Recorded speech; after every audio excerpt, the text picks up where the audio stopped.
Dans cette salle, des représentants d'une vingtaine de pays, ensemble, ils abordent l'industrialisation de l'économie africaine, le thème choisi pour ce panel.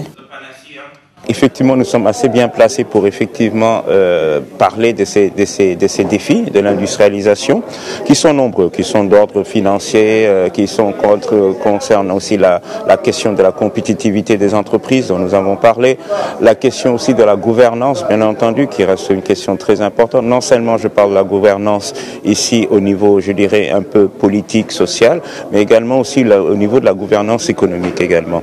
Donc l'absence de vision et donc tout cela sont des facteurs qui, disons, ne prêchent pas pour effectivement l'industrialisation.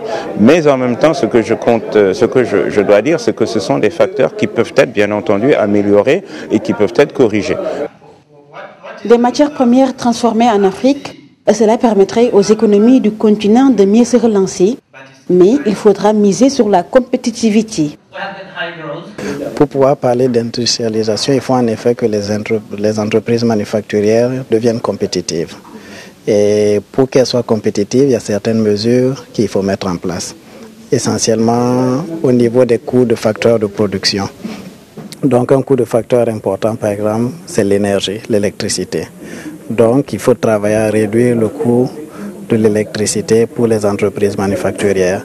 Ça, c'est par exemple un programme phare de la BAD qui s'occupe de Light Up and Power Africa.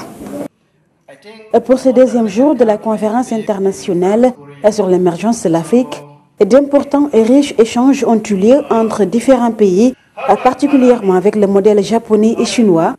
Les conclusions seront présentées aujourd'hui à l'occasion de la cérémonie de clôture de cette deuxième édition de la CIEA.